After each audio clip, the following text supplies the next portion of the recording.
What a day for the dryer to pack in. Granny Connor used to call that the winter edge. Why? Well, because apparently years ago in the summer they used to hang the clothes out on edges to dry. Did you book an appointment? Yeah, 3 o'clock this afternoon. Why is he going to the doctor's? Well, because he had a shock last night and he's tired, so... You don't go to the doctor's because you're tired. What did the police say? They said they'd found the car abandoned on the Wirral. Do they think that it was Dad's fault? Not at all, not for 1 minute. It was not your dad's fault, OK? And your mum was the hero. She can tell you all about that after school. Right, come on, darling. You go get your coat on and I will walk you in. Please try and get some sleep, OK? Even if it's just an hour in bed, might make all the difference. So, are you two, Yeah, think so, eh, Steve? Good enough. I missed all the signs. Maybe there weren't any. Oh, come on. The way he'd been behaving for weeks, months, that idiotic car, all the business with streetcars, his total indifference to every single thing in his life, including me. Maybe it's just a bit convenient, you know, after the fact. There were bright flashing lights and I missed them. Yeah, well, maybe you were too busy being dumped, you know, or ignored or taken for granted. I mean, Michelle, we're all depressed after last night. No. Should be thanking our lucky stars, you more than most. I'm thanking my lucky stars that Tracy didn't fall to pieces. Because otherwise I'd be lying at the bottom of a quarry right now, you know? I mean, people were trapped in that bus, Michelle. Me included. But you sat there with Steve, indulging him. He needed me. I needed you. Tracy flaming Barlow had to save my life. Look, I am sorry, OK? But I thought you were already out. And to promise to buy her a new pair of boots. Well, I'm taking him to the doctor's this afternoon. Shell, he messed up over and over again. He betrayed his staff, he stole from them. He let us all down last night. You know, maybe if he was that ill, he shouldn't have been driving last night at all. I'm sorry. My heart won't bleed for Steve McDonald. Gosh, you know the real tragedy of it all? What? You didn't get to pick up my award, did I? Oh, look at these lot. Sean, Maddie, take next week off. Make sure you recuperate properly, OK? Good luck. Thanks.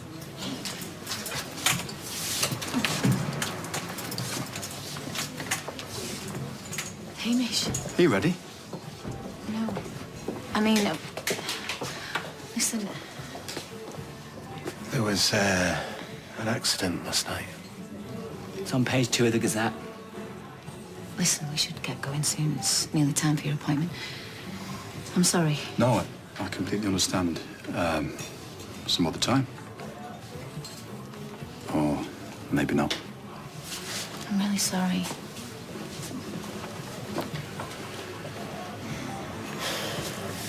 When did this happen? They've literally just taken her down to theatre.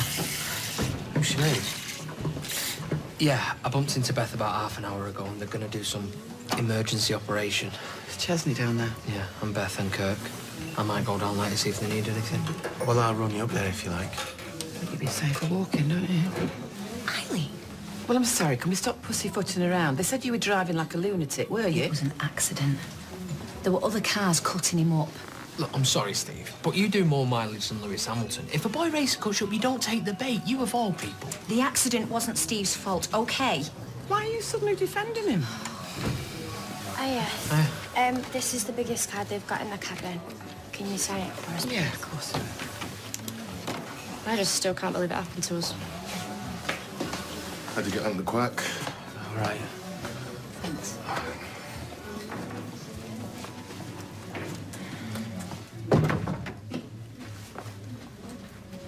Well, I thought that went well. Dr. Gaddis gave you some really good advice. I think counselling's a great idea. You're allowed to drink on them pills.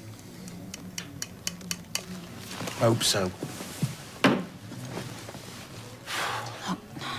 worry about Eileen. If she knew all the facts, she wouldn't be saying those things. Maybe I should lie low. Better at hide and seek than Amy. The last thing you should be doing is hiding away. Sinead might be in a wheelchair for the rest of her life. Worst case scenario. I know that's the only scenario that you can think about at the moment, and I know why. Eileen hates me. Tyrone hates me. They all hate me. Steve, you're ill. You have to accept that. And so do they.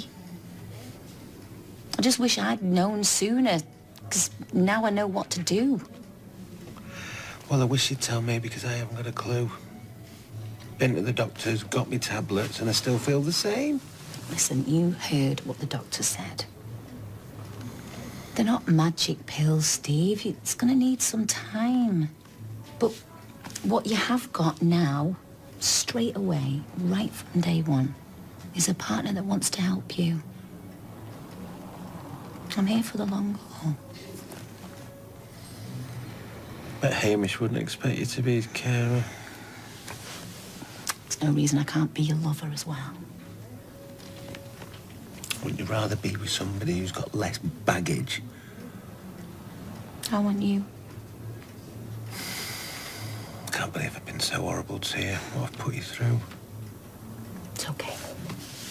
You're the best thing that's ever happened to me. What was I thinking?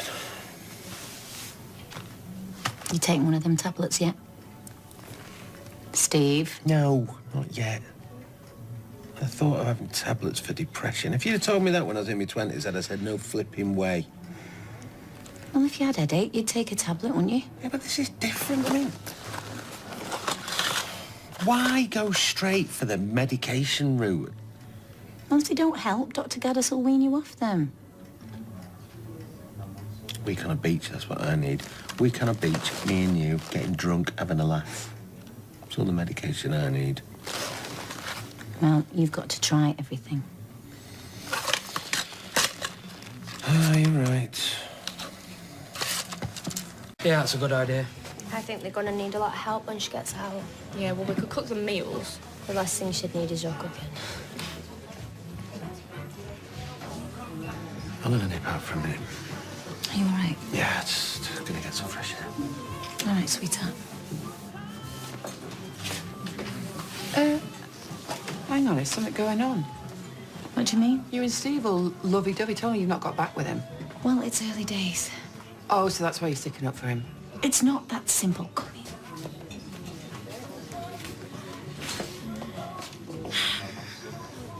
Steve's suffering from depression. Of course he is. Couldn't just be a careless driver, could he? I mean, he's depressed. I'm depressed. Sinead's depressed. Eileen, this is serious. He's had it for a while. He never said a word. Then he crashes a bus and suddenly... Tell me you are not that soft. Is this why you're giving it another go? Because if one of my lads crashed a bus, I would skin him alive. It's been diagnosed by a doctor. I was there. We saw a doctor months ago and he just wanted to put it back in its box and bury it. He couldn't face the truth.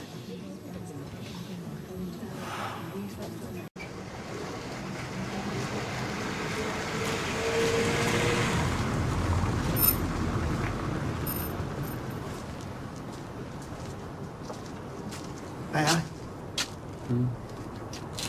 Sure you want to be seen in public with me? Why wouldn't I? Public enemy number one, aren't I? That makes me public enemy number 2. Sinead's got a massive operation. Might never walk again because of me. I can't believe that you would deliberately drive in a reckless manner.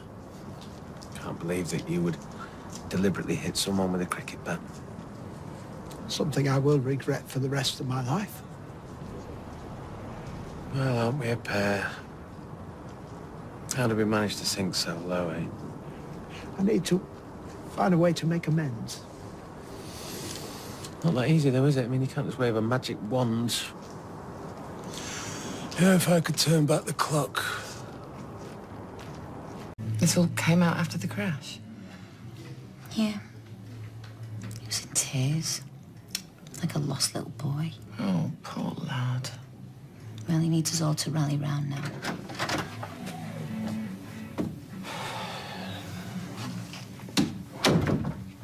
What's she doing here? I was just telling her how we got back together. It sounds very romantic, you know, in the middle of a wood with the ambulance sirens blaring. So you've told her? Look, babe. No, look, it's fine. I was only thinking earlier I'm going to have to bite the bullet and tell you. I'm obviously a long way down the pecking order. Oh, Steve. You daft apeth. Look, I was going to tell you, but I kept chickening out. Don't go broadcasting it, yeah? Oh, well.